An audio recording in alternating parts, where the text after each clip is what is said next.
Assalamualaikum warahmatullahi wabarakatuh. Jumpa lagi bersama saya Andi Malarangeng dalam bincang-bincang tentang politik dan negara. Semoga Anda selalu sehat-sehat selalu, sukses selalu, dan terus berkarya demi bangsa dan negara. Kali ini sebuah fenomena baru muncul dari negara yang jauh, yaitu pernah juga menjajah kita sebenarnya sekitar 3 tahunan lebih, dari negeri Inggris, Britania Raya. Perdana Menteri yang baru, yaitu Rishi Sunak. Ini Perdana Menteri baru karena Perdana Menteri yang baru masih baru juga, kemudian terguling, lalu kemudian muncul Perdana Menteri baru lagi. Jadi dalam 3 bulan 3 Perdana Menteri. Karena Liz Truss hanya berkuasa selama 45 hari, jatuh, kemudian Rishi Sunak menjadi Perdana Menteri.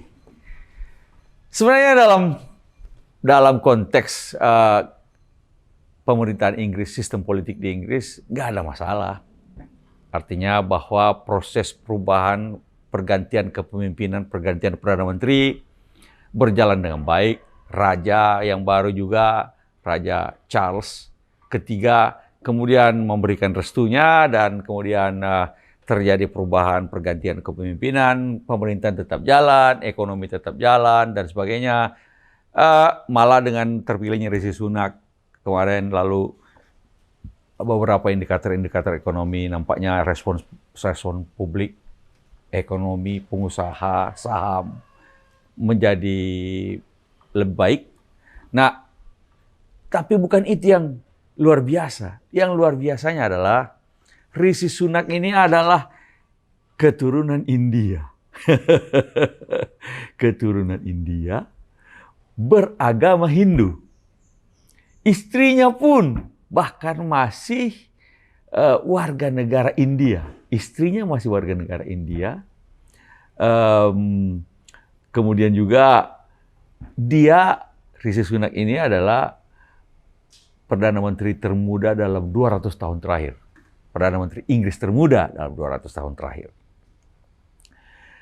Ini bagi saya luar biasa. Luar biasa dalam arti rupanya negara Inggris, masyarakat Inggris, raja pun sudah bisa menerima orang keturunan Asia atau keturunan mantan daerah-daerah jajahan, bukan orang Inggris kulit putih yang seringkali dianggap sebagai Anglo-Saxon itu yang menjadi Perdana Menteri, kepala pemerintahan, tapi berkulit coklat, beragama Hindu. Jangan lupa, Raja atau Ratu Inggris tetaplah kepala gereja Anglikan. Ini sekarang Perdana Menterinya adalah Hindu. Tapi memang perlu kita lihat juga bahwa bagi orang Inggris yang menganggap bahwa Rishi Sunak kurang Inggris, jadi Rishi Sunak adalah keturunan India di mana kakeknya lahir di India, kemudian bermigrasi ke Kenya. Yang waktu itu 1930-an. 1930-an kakeknya pindah ke Kenya dari India. Baik India maupun Kenya pada waktu itu adalah wilayah jajahan Kerajaan Britania Raya. Wilayah jajahan Inggris. Karena itu dia subject of the Queen at the time. Dia ada rakyat Britania Raya pada saat itu. Ketika tahun 30-an kakeknya pindah ke Kenya, Kenya juga di bawah Inggris. Lalu tahun 60-an bapaknya pindah ke Inggris. Jadi Rishi Sunak, baik kakeknya maupun bapaknya, sejak dulu warga negara Britania Raya. Bukan warga negara India merdeka. Karena India merdeka belakangan, baru menjadi merdeka. Masih menjadi jajahan Inggris tahun 1930-an. Nah, karena itu, kalau melihat Rishi Sunak bicara, itu aksennya aksen Inggris medok, bukan aksen Inggris India. Jangan dipikir bahwa kalau ketemu Rishi Sunak ketemu dia bicara atau melihat dia bicara atau lalu kemudian melihat gaya-gaya atau aksen India dalam ketika dia berusaha, ini sama sekali tidak ada. Tidak ada aksen Indianya. Karena dia memang lahir dan besar dalam warga Britania Raya itu. Baik itu di Kenya maupun di Inggris. Nah, beda mungkin dengan istrinya. Istrinya masih warga negara India. Salah satu orang terkaya di India, mungkin juga di dunia. Sehingga salah satu kelebihan Rishi Sunak ini adalah hartanya dengan istrinya, ya terutama sama istrinya, itu kalau di-combine menjadi orang terkaya ke-222 di Inggris. Memang mereka kaya dulu baru masuk politik. Nah, tapi intinya bahwa Inggris sebagai sebuah bangsa bisa menerima minoritas menjadi pemimpin pemerintahan. Kita lihat juga tren yang sama di Amerika. Di Amerika ini tren yang sama, yaitu Wakil Presiden Kamala Harris juga sebenarnya ibunya orang India.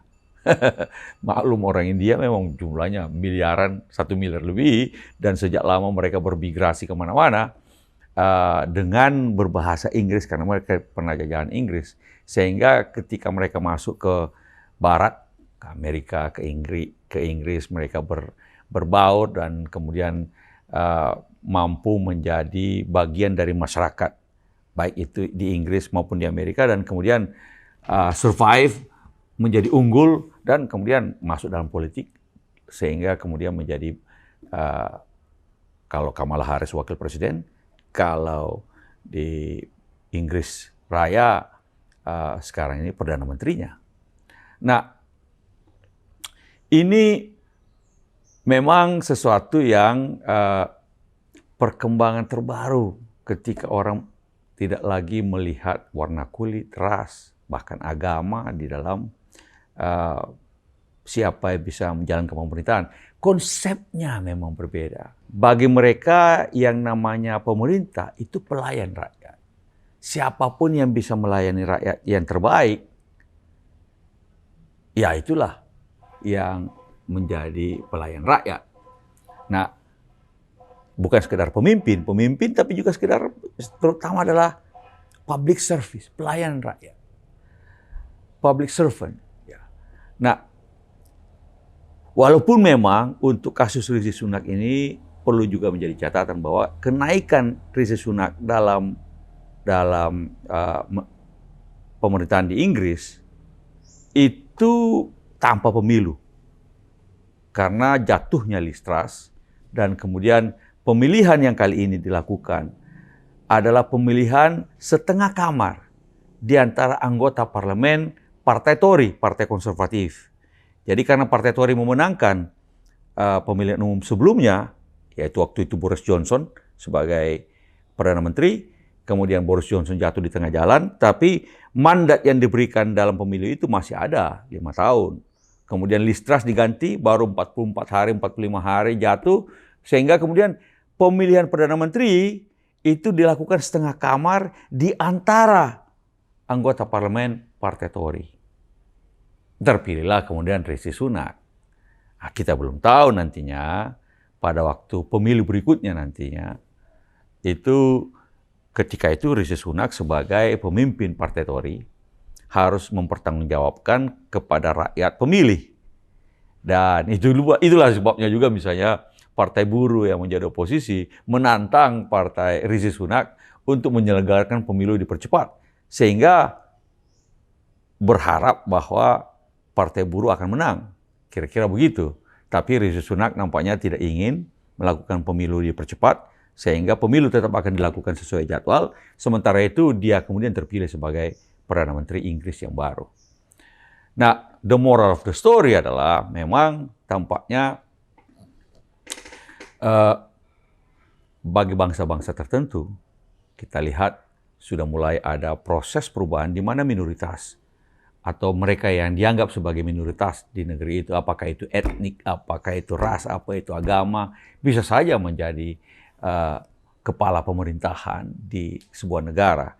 Kita ingat juga Obama, orang kulit hitam pertama menjadi presiden di Amerika. Dan itu juga, walaupun tentu saja kita harus juga realistis, bahwa proses itu adalah bukan proses yang serta-merta. Proses itu adalah proses panjang, perjuangan hak sipil, human rights, dan kemudian pencerahan bagi masyarakat di negara-negara maju tentang konsep kepemimpinan dan public servant. Dan itu yang kemudian membuat bagi masyarakat tidak menjadi masalah. Siapapun memimpin negeri ini, memimpin pemerintahan negeri ini lebih tepatnya, selama dia bisa deliver artinya memberikan apakah itu kemajuan ekonomi, kesejahteraan, perlindungan, maupun juga berbagai macam hal yang dibutuhkan oleh masyarakat pada saat itu. Dan itu yang menjadi tantangan dari Rishi Sunak ke depan. Persoalan resesi ekonomi yang membayang, maupun juga ekonomi yang menurun, sementara harga-harga dan inflasi meningkat. Kita lihat apakah Rishi Sunak akan bisa survive atau tidak. Tapi paling tidak kita mendapatkan pembelajaran dan pencerahan dari apa yang terjadi di Inggris. Bagi kita di Indonesia juga jelas siapapun warga negara Indonesia berhak menjadi presiden dan wakil presiden. Siapapun. Yang penting adalah dipilih oleh rakyat. Nah, proses bagaimana memenangkan pemilihan atau memenangkan hati rakyat sehingga bisa terpilih, itu adalah proses yang panjang juga.